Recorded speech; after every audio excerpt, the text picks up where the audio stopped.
Amigos, ¿cómo están? Bienvenidos a Ciberdiálogos. Gracias por estar con nosotros de nuevo. Gracias de verdad por su presencia y gracias a todos ustedes por yo diría miles de mensajes que recibimos después de la conversación de la semana pasada con el expresidente Ernesto Zedillo.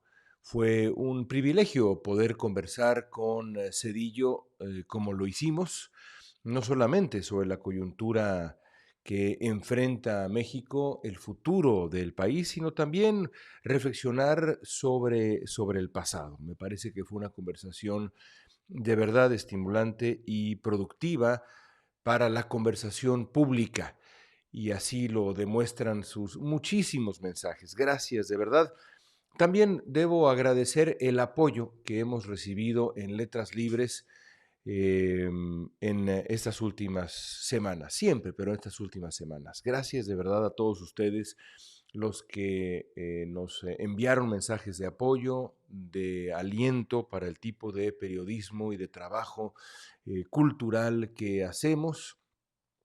Y gracias también a todos ustedes que decidieron suscribirse a la revista, sumarse a nuestra comunidad. Como lo dije la semana pasada en la conclusión de aquella entrevista, es absolutamente fundamental para que podamos seguir haciendo lo que hacemos, que ustedes nos apoyen de la manera en que puedan. Gracias de corazón. El día de hoy vamos a continuar con otra conversación de verdad muy interesante. Raimundo Riva Palacio ustedes lo conocen bien porque es una figura, no solamente en la prensa, sino también en la radio y en la televisión. Es una figura muy importante del periodismo mexicano. Es un hombre que a lo largo de décadas ha construido además no solamente un área de influencia periodística muy clara, sino también eh, el acceso a fuentes, no solamente en México, sino en Estados Unidos, de enorme relevancia. Cuando Raimundo Riva Palacio escribe, hay que leerlo, hay que escucharlo con detenimiento. El día de hoy hablé con Raimundo Riva Palacio sobre el momento que atraviesa México, la relación bilateral con Estados Unidos y también ese debate que se dio entre el presidente Zedillo, el expresidente Zedillo y la presidenta Sheinbaum. ¿Dónde está parada la democracia mexicana desde la perspectiva de Raimundo Riva Palacio, que por cierto ha luchado personalmente en defensa de la libertad de expresión, de la libertad periodística en México? Hablamos de eso también con Raimundo. Raimundo Riva Palacio en Ciberdiálogos. Raimundo, es un placer tenerte aquí en Ciberdiálogos. Gracias por estar con nosotros. Déjame comenzar de esta manera. Estamos haciendo esta entrevista, esta charla, la tenemos en una semana particularmente interesante y polémica en México. El presidente Zedillo, expresidente Zedillo, declaró que la democracia mexicana está muerta. No solamente eso, declaró que la democracia mexicana ha dado paso ahora a una tiranía. Lo dice en Letras Libres y bueno, ha sido este intercambio ya de varios días con la presidenta Sheinbaum. Dice que el proyecto de López Obrador y Sheinbaum mataron la democracia mexicana. ¿Estás de acuerdo con el diagnóstico de Zedillo? Estoy absolutamente de acuerdo con el presidente Zedillo.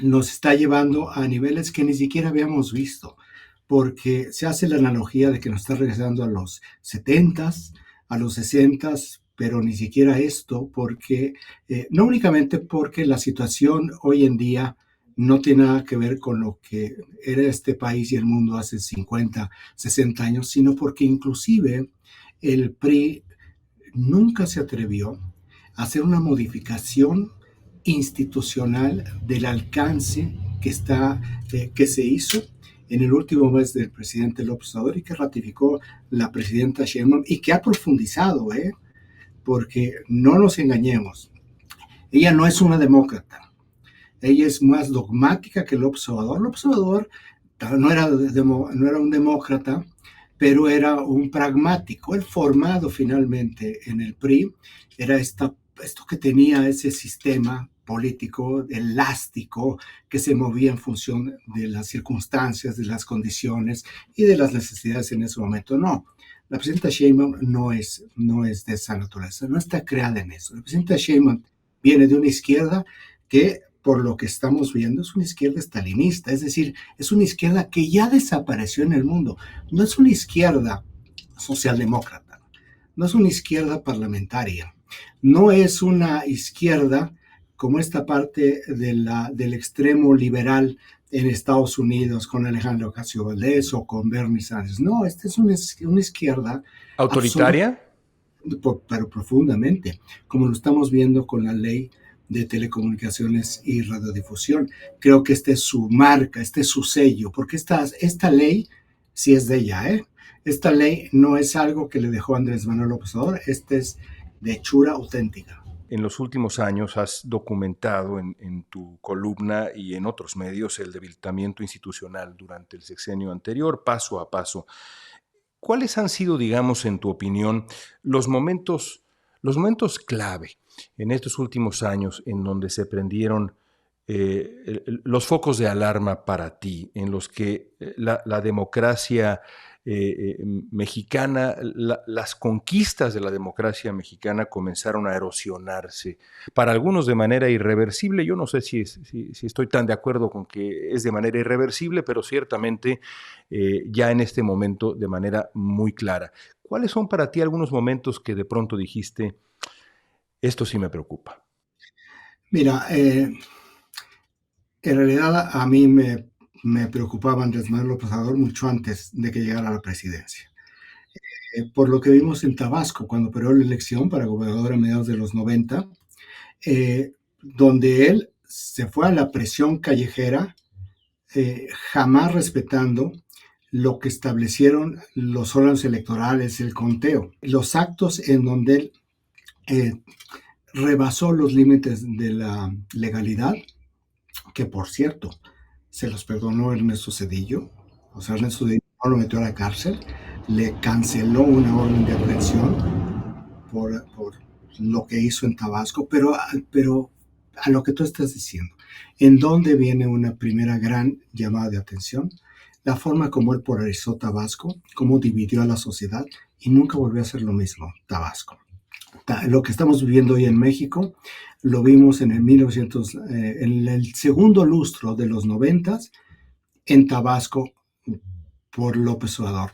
Y lo hizo como jefe de gobierno en la Ciudad de México. Él llega, él se hace el líder del PRD y de ahí brinca a la jefatura de gobierno violando la ley. O sea, su primera gran violación ya a ojos de la Ciudad de México, porque lo de Tabasco solo quienes estábamos interesados o los periodistas, la prensa que estaba siguiendo ese proceso, lo pudieron.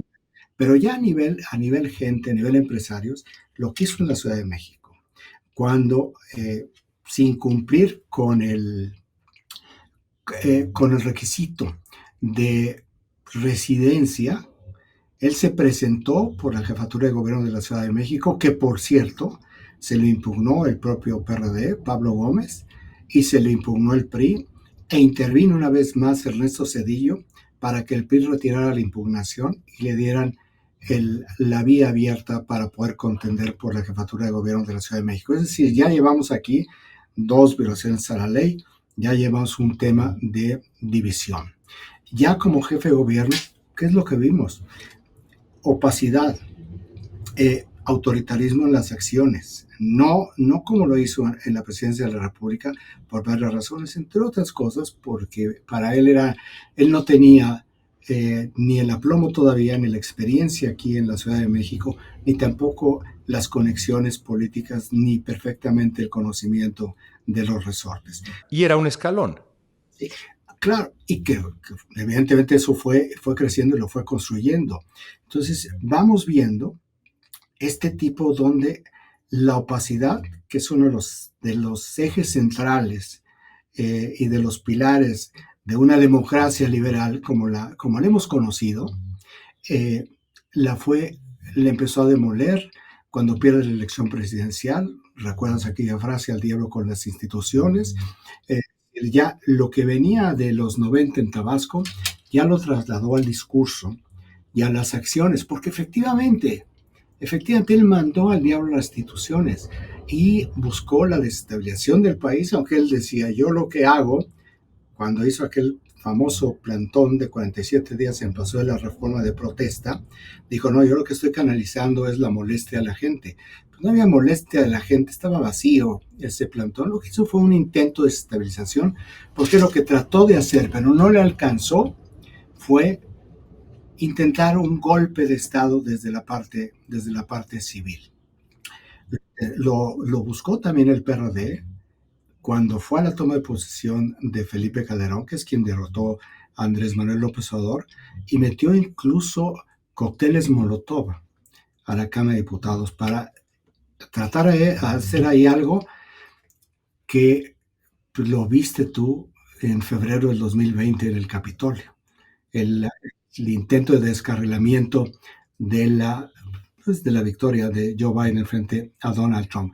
Pero aquí, en el caso de México, no fueron, no fueron las hordas de la calle a las cuales estimulaba a Andrés Manuel López Obrador, fue su propio partido.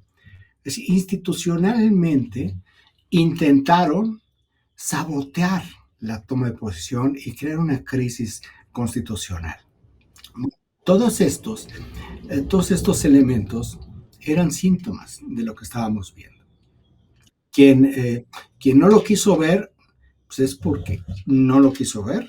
Y lo que vimos posteriormente, ya como presidente, pues desde el primer año de su gobierno, cuando empezó a debilitar a a los órganos autónomos e inició algo muy importante, la batalla, la guerra cultural contra los medios de comunicación por la narrativa y por la creación de todos estos mecanismos de verdades alternativas, de noticias falsas, pero con un gran aparato de propaganda. Entonces, ahí tenemos de 1995 al 2018, pues todo lo que él fue cosechando como una persona autócrata. No pudo ser un autócrata en su sexenio porque todavía existía un edificio institucional. Contrapesos. Había Sí, contrapesos. deficiente, si tú quieres, incipiente, todavía inmaduro, pero ya con bases muy sólidas que se lo pudieron ir impidiendo. Por eso no pudo hacer nada en la primera parte de su sexenio y en la segunda parte, con unas elecciones en donde se ha documentado, participó el narcotráfico en varios estados, particularmente en los estados del Pacífico, obtuvo, obtuvo una importante victoria, ya como Morena, su partido primero, 2015, 2023, y de ahí ya, no 2023, 2021, y de ahí ya brinca a un modelo de país que no, que sí concluyó. Lo concluyó en el último mes de de su mandato, con la reforma al Poder Judicial, que es el centro de la crítica de Ernesto Zedillo. La culminación de aquella célebre condena de las instituciones y a las instituciones es en efecto la reforma judicial. ¿Qué tan grave te parece la reforma judicial?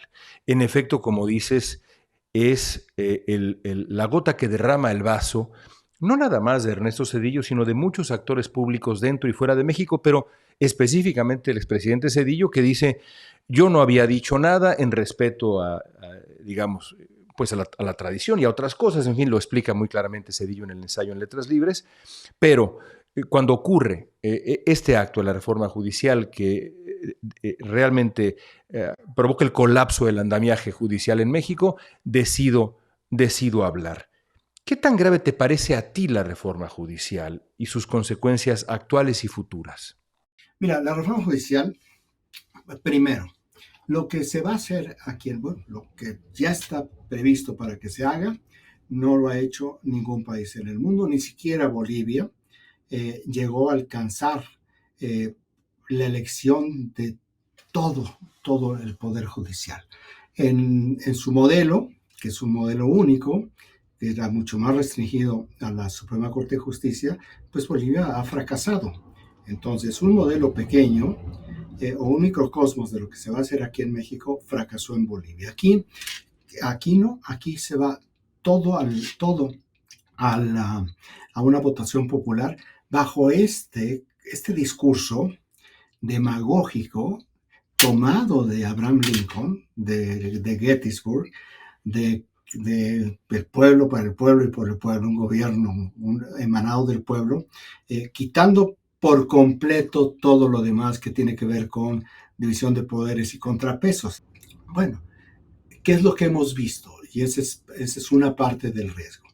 Lo que hemos visto con el tipo de votaciones que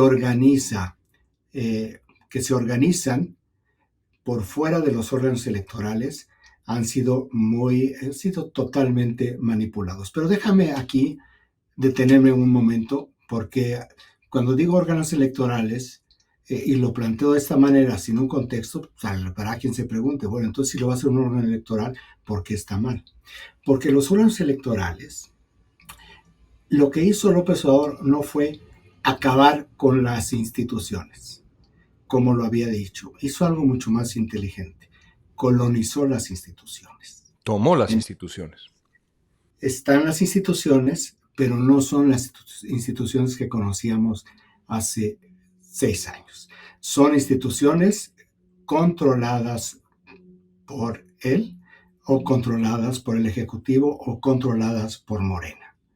Entonces, estas no van a ser unas elecciones con órganos electorales que se construyeron desde la década de los 90 en este país y que fue avanzando y se fue depurando hasta haberse convertido en este siglo en unas instituciones de orgullo mexicano, comparadas, analizadas y elogiadas en todo el mundo por la forma tan, digamos, tan aséptica y tan eficaz para organizar y proveer de condiciones en las cuales estaban los fundamentos de la democracia, que permitía condiciones libres y competidas. Entonces, lo que adviertes es una toma del Poder Judicial, la desaparición de la división de poderes que es absolutamente central para que un país pueda llamarse democrático. ¿Es ese el riesgo central? Por cierto, no nada más del gobierno, también hay actores ilícitos y lícitos también que pueden contaminar y tomar el Poder Judicial en este proceso de supuesta democratización. ¿Ese es el riesgo central? Mira, por supuesto que sí es el riesgo central, pero déjame darte un ejemplo de cómo son las elecciones de Morena. Cómo son las elecciones que han organizado, que estaban fuera de los órganos electorales. El López Obrador decidió cancelar el aeropuerto de Texcoco, el aeropuerto que había iniciado el presidente Peña Nieto, por una razón política, ideológica y porque quería. Pero, ¿cómo se justificó? Pues haciendo una consulta popular, o sea, una elección. En esa elección, si nosotros vemos que el padrón electoral en México casi ya toca los 100 millones de personas, participó 1 millón de personas en ese ejercicio. El 70% de las personas que votaron en esa consulta popular, pues lo hicieron en Chiapas y en Tabasco.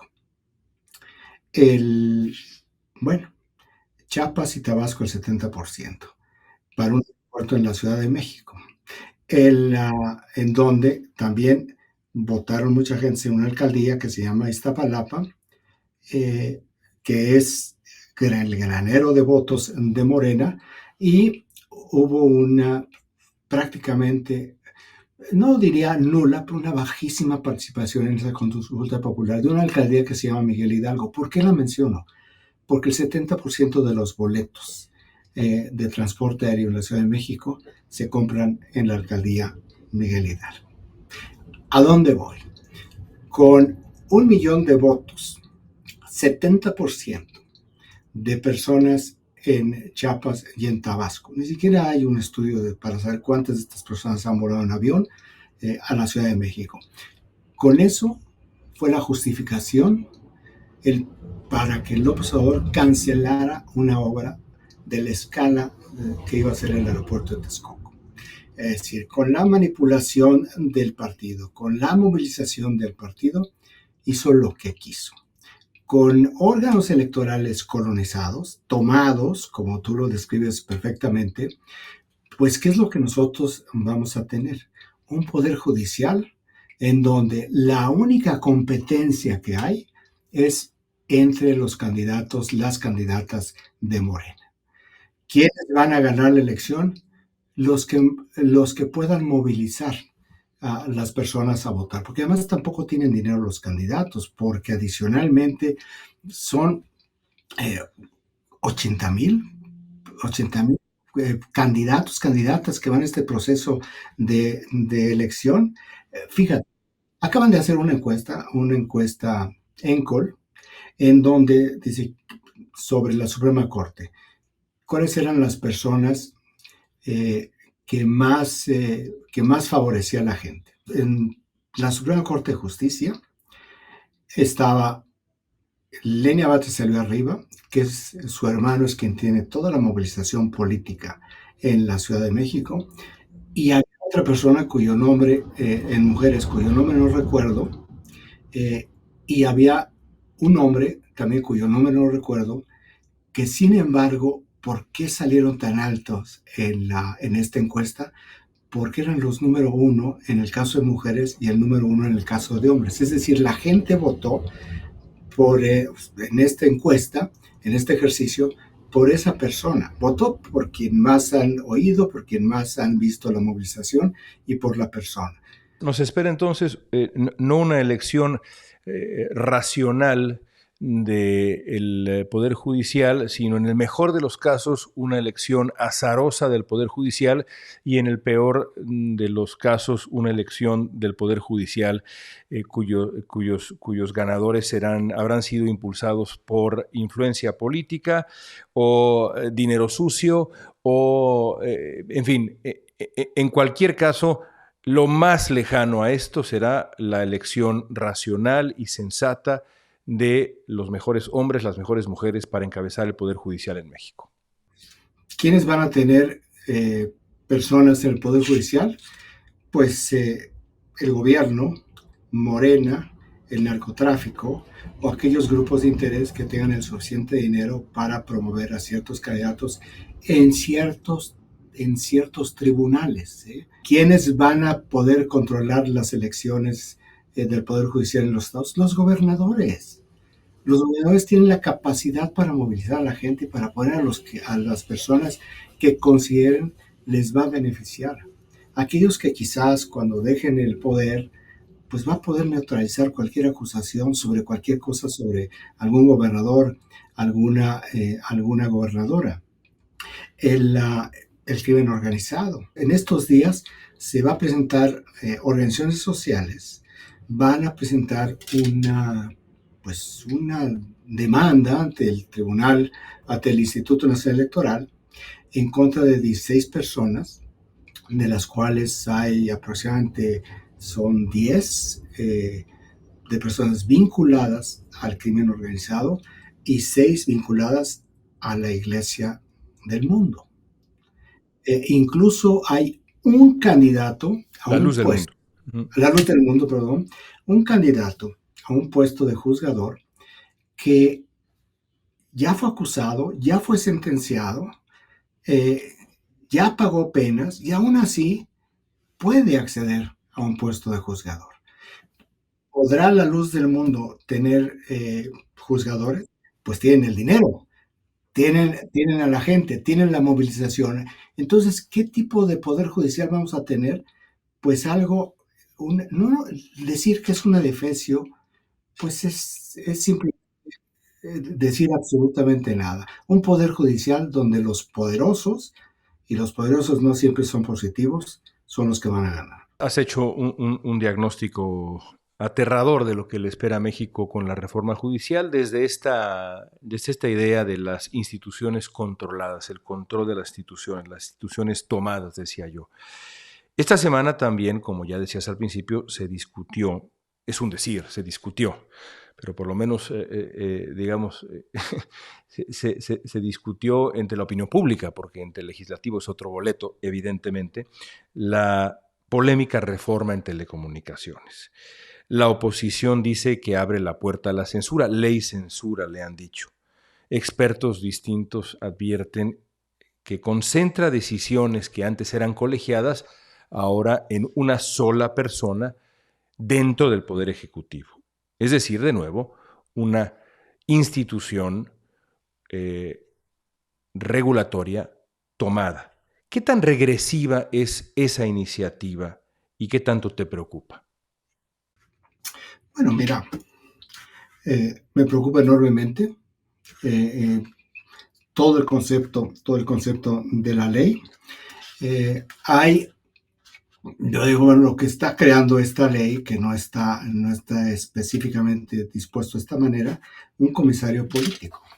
Un comisario político, sí, que te remonta un poco a la Revolución Francesa, pero sobre todo te remonta al control político que tenía Stalin sobre el ejército, que era el cuidar la ideología, el cuidar las lealtades, pero que ha venido evolucionando con el colapso de la Unión Soviética a que los comisarios políticos se interpreten como la persona que está regulando todo el tiempo a que no se aparte una sociedad de los lineamientos de la máxima autoridad. Bueno, lo que está creando esta ley es la figura de un comisario político. Insisto, no lo dice de esa manera, pero le están adjuntando 60 funciones, 60 responsabilidades que se repartían en diferentes órganos en una sola persona. Va a tener la autoridad una sola persona sin ningún contrapeso en temas que se ocupaban en 60 diferentes instancias. Ahí ya tienes una centralización. Persona que pertenece al Poder Ejecutivo, hay que señalarlo.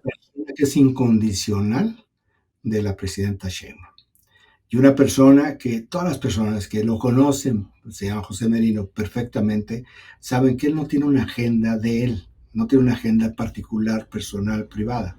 Su agenda es la de la presidenta Sheinbaum. Entonces, esta figura de comisario político está diseñada y aprobada por la presidenta. ¿Qué cosas tiene esta ley?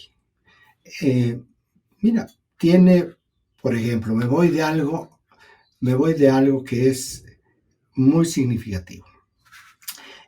Hay un artículo en donde establece que sí pueden cortarte una transmisión si hay una palabra que no es correcta. Bueno, entonces, correcta es, ¿y quién define qué palabra es correcta y cuál palabra es no? Y me acuerdo mucho del libro de Orwell de 1984, cuando habla del newspeak, ¿te acuerdas? Del lenguaje, de que creaban el lenguaje. Entonces, cuando veo pues es que es el newspeak de Orwell en 1984. Entonces, si tú dices corrupción en el gobierno, ¿eso se toma como algo no correcto? No lo sabemos, es absolutamente discrecional. Pero esta reforma abriría la puerta a que en su interpretación, digamos, más peligrosa, ese tipo de censura podría ocurrir y sería completamente legal contra espacios como este mismo en el que estamos ahora y muchísimos más. Ya no sería ilegal, ya sería legal, efectivamente, porque ya es una ley. Bueno, si es una ley tiránica, eso es otra discusión. Si es una ley autoritaria, si es un acto de censura, ya es una discusión que se tiene que dar en otras cosas. Mira, hay por ejemplo,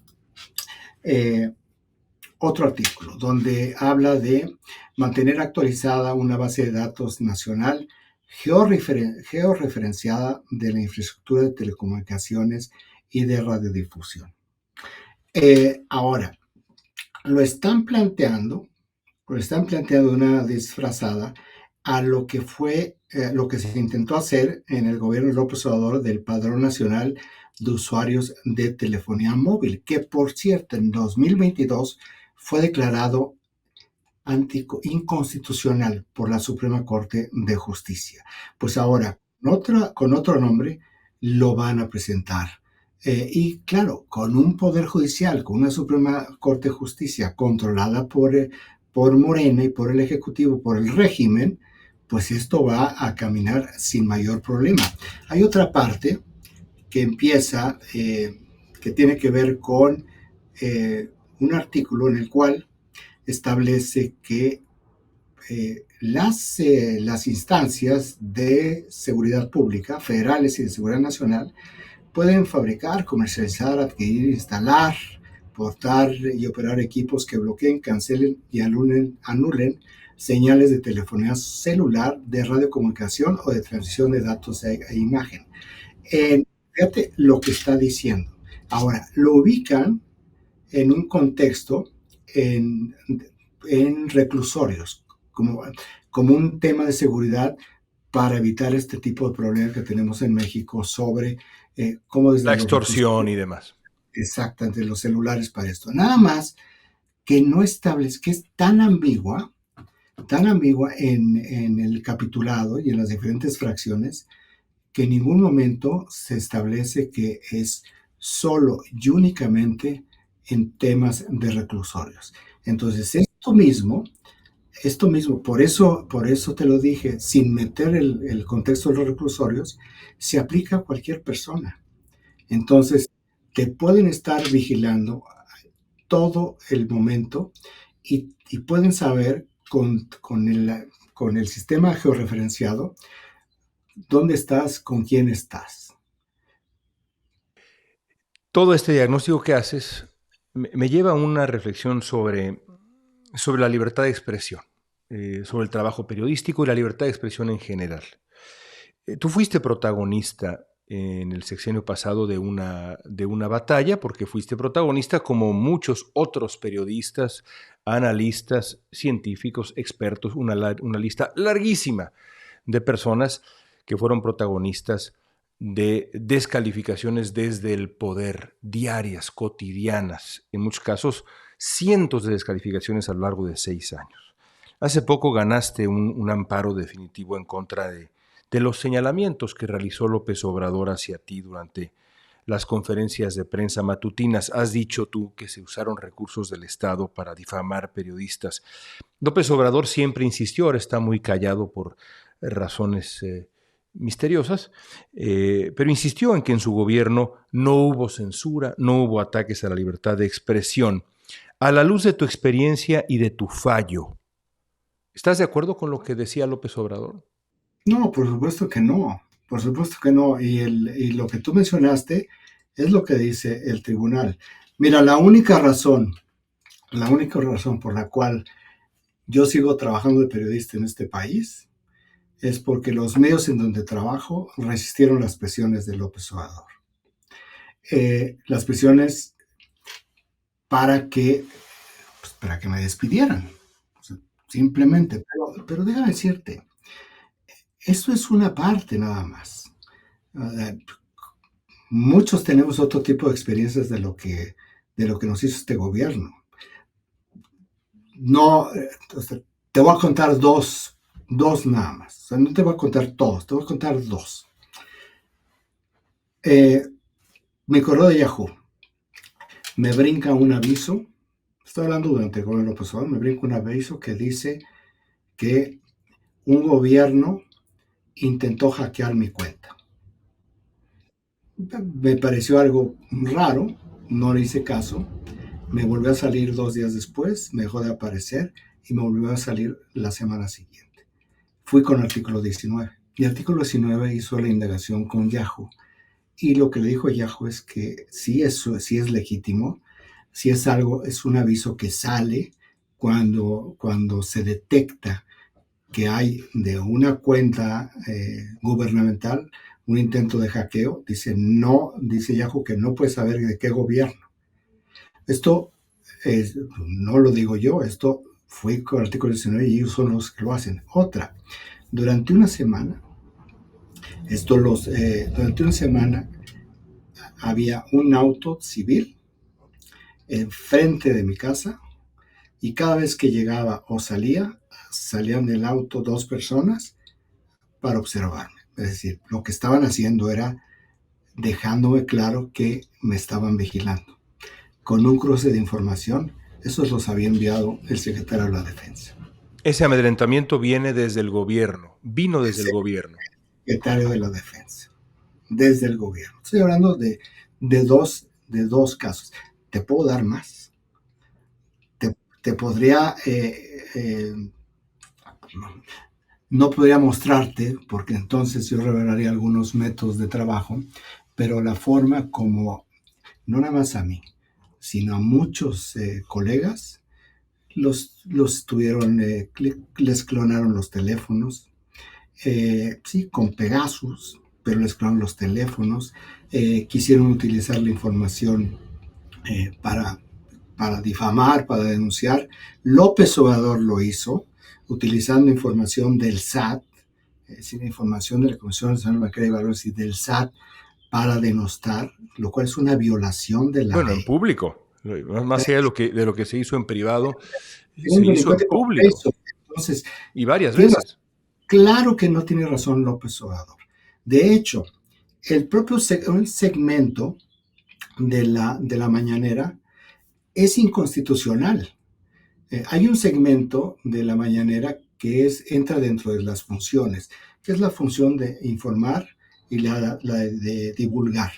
Pero hay otro segmento que no es constitucional, que es la parte donde él lo que hacía era, es decir, mi derecho, Aquel ritual de las famosas mentiras, ¿no? denostaba e insultaba. Él no tiene esa facultad. De hecho, la palabra de un presidente, y hay un criterio, y hay un presidente en la Corte Interamericana de Derechos Humanos, que no es igual la palabra de un líder a la palabra de cualquier otra persona por el principio de proporcionalidad. Él argumentaba lo contrario, decía una y otra vez que estaba ejerciendo su derecho de réplica, como si la pluma de un periodista fuera equivalente a la voz de un presidente en funciones. Pero digamos, vamos a entrarle a la parte del derecho de réplica. Un gobierno tiene la posibilidad legítima y legal de señalar esta información no es correcta, esta información es falsa. Yo digo que sí tiene legítimo derecho. Lo que no tiene derecho es a dos cosas. Una, denostar. No estaba replicando, estaba insultando. Pero además, mucho del insulto ni siquiera tenía que ver con información, sino tenía que ver con un tema de ideas. Son las ideas las que él estaba combatiendo con el daño reputacional, porque detrás de lo que decía había un aparato de propaganda que magnificaba y reproducía todo lo que él estaba diciendo. ¿A partir de qué lo decía? No había un argumento, no había una discusión de fondo. No me parece lo que están diciendo, por lo tanto es un mentiroso, es un vendido, y es algo que lo estamos viendo de manera más creciente en este gobierno. Dices que lo estamos viendo en este gobierno ya. Hay mucha gente que está aliviada de que al menos la violencia verbal, este amedrentamiento, esta descalificación personal con nombre y apellido, quizá ha cambiado.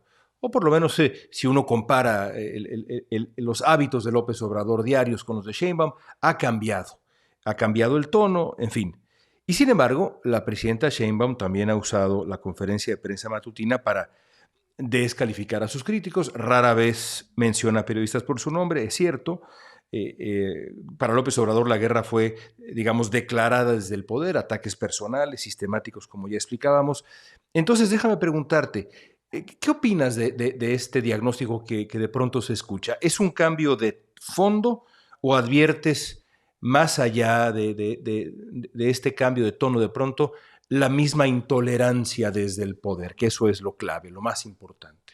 Es exactamente el punto que te voy a mencionar sobre la intolerancia y algo que es todavía más grave de lo que hacía López Obrador. A lo mejor con otro tono, con diferentes decibeles, de manera más corrido al hablar, pero ve lo que sucedió este martes cuando, después de lo que dijo, de la respuesta de la presidenta Sheinbaum al presidente Cedillo por su crítica, le preguntan, eh, le dicen, pues esto es lo que le está respondiendo, y le preguntan a ella sobre si la pensión de Cedillo en el Banco de México. Ella responde, fíjate lo que responde, no lo estoy citando textualmente, pero es prácticamente esto. Dice, no lo recordaba, le voy a pedir al Banco de México información sobre la pensión. Tiene que ver la pensión del Banco de México con una discusión que tendría que ser de ideas. Por supuesto que Cedillo, y se lo vuelve a remarchar el miércoles, le dices que no está discutiendo la idea, está lanzando insultos.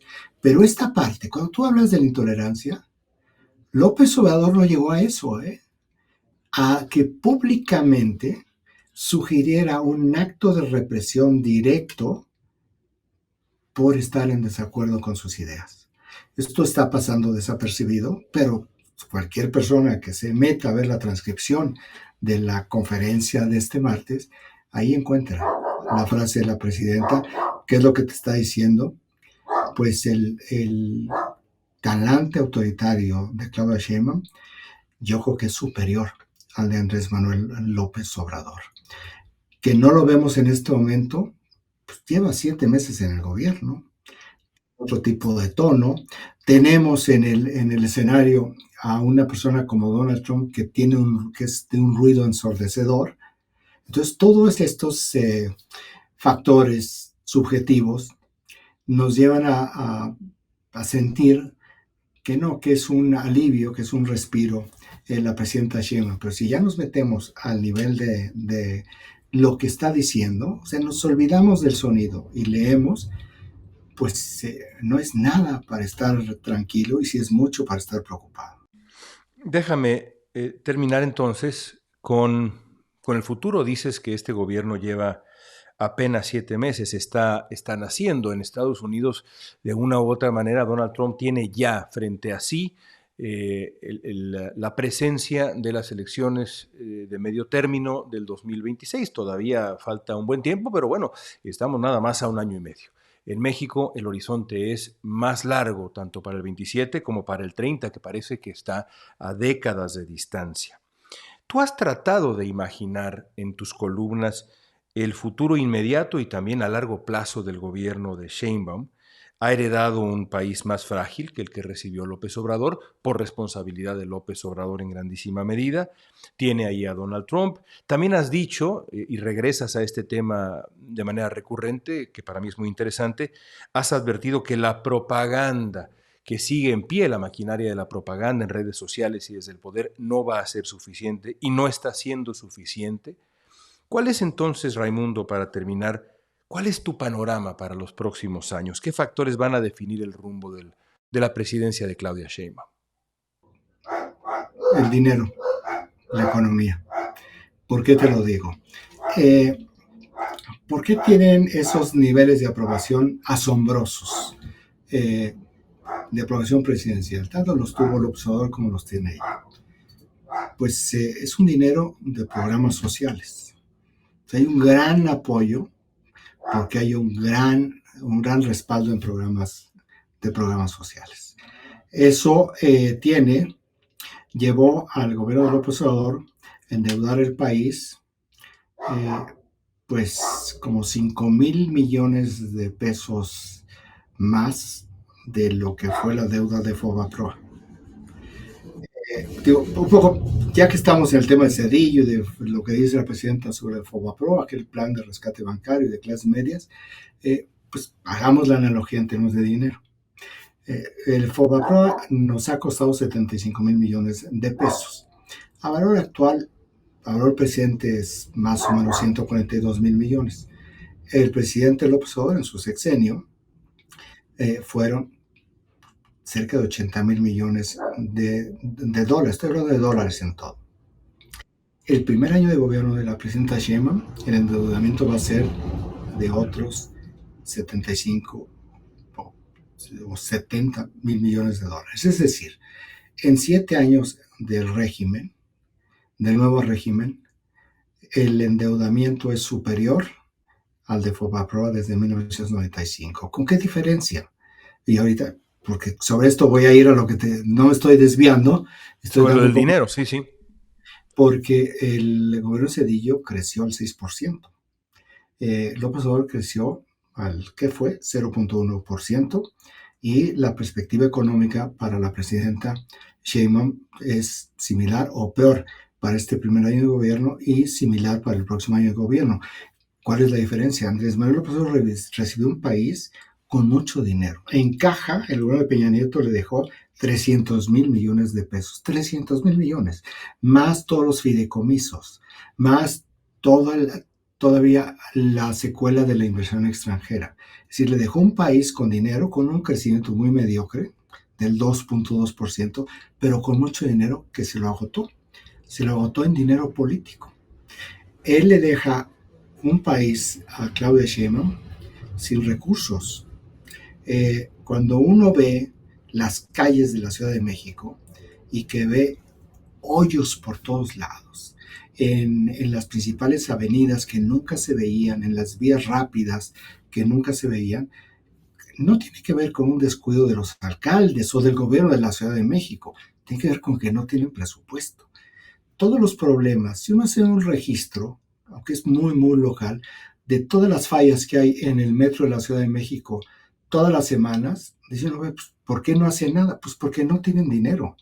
No hay dinero para el presupuesto. El ejército en estos momentos, el único dinero que tiene es para el gasto operativo. No hay dinero realmente para poder continuar las obras de López Obrador. No tiene dinero la presidenta. La no movilidad de embajadores y de cónsules, como se da para poder fortalecer el servicio exterior, o lo que viene cada año, de cada sexenio, donde se renueva esta parte del servicio exterior, no se puede hacer porque no hay dinero para los menajes de los embajadores. Es decir, no hay absolutamente dinero. Entonces, tu pregunta es, ¿cuál va a ser el futuro? Pues cuánto más puede tener dinero el gobierno, la presidenta Sheinbaum, para seguir alimentando los programas sociales. Y entonces te pregunto, si la conclusión es que cuando se acabe el dinero se acabará al menos parte del encanto, ¿qué pasará en México tras ese desencanto? Mira, si hablamos teóricamente, puede venir lo que le llaman el choque de las expectativas, ¿no? Cuando tú creías algo y súbitamente te enteras de que no era cierto. Un ejemplo, yo estuve en la guerra de las Malvinas más de 7 meses, o sea, lo que duró la guerra y más. Y yo me acuerdo que una mañana, todavía hasta una mañana, los argentinos decían, vamos ganando la guerra contra el Reino Unido. Y a media mañana se supo que Argentina había claudicado. De la mañana a la noche, la gente salió a la Casa Rosada, que tuvieron que sacar tanques, no tanquetas, tanques y gases lacrimógenos y balas de goma para poder controlar. Es decir, fue de vamos ganando a nos engañó, y la dictadura que encabezaba el general Fortunato Galtieri en ese momento cayó a los 5 días. Ese es un choque de expectativas. Este fenómeno va a suceder aquí, tiene todavía varios resortes que son muy peligrosos. Un resorte que ya se utilizó, que me parece de alto riesgo. El Banco de México, en la última junta de gobierno, redujo la tasa de interés en 50 puntos. El consenso era que venía una reducción de 25 puntos. Parecía una decisión política para ayudarle a la política económica. Es decir, te bajo el costo del dinero para tratar de reactivar la economía. No funcionó, pero a ver, si el Banco de México ya hizo esto, si esta misma semana los remanentes que tuvo por el diferencial del tipo de cambio de 18,000 millones de pesos, se los da al gobierno cuando es algo que no es ilegal, pero tampoco es obligatorio. Y en varios momentos el Banco de México no le dio los remanentes del Banco de México al gobierno en turno. Los guardó el Banco de México para poder tener, en caso de una emergencia, los recursos para poder paliar una emergencia de orden monetario. No, aquí ya le bajó la tasa de cambio, la tasa de interés, le dio el remanente. ¿Qué es lo que falta si dentro de un año no hay dinero? Esto es ni siquiera es una hipótesis, es una especulación.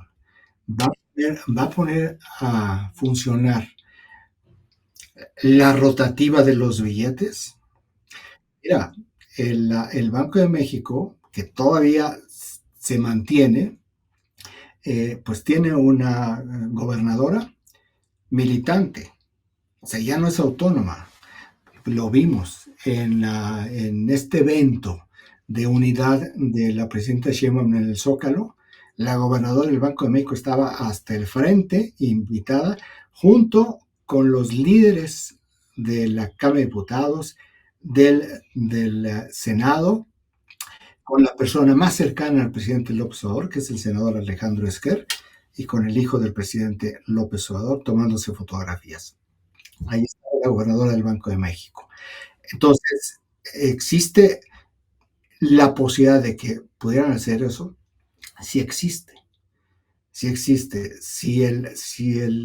La visión de gobierno estatista que tienen es la de Luis Echeverría, aunque algunas veces se van todavía más atrás en otros temas, eh, ¿por qué no echar a andar la máquina de billetes para seguir manteniendo los programas sociales que además en un encadenamiento de López Obrador está en el rango constitucional? Es decir, no puede, aunque lo necesitara, suspenderlos. El no dinero, si es que llega a darse el no dinero, puede llevar a un choque de expectativas. Es una posibilidad.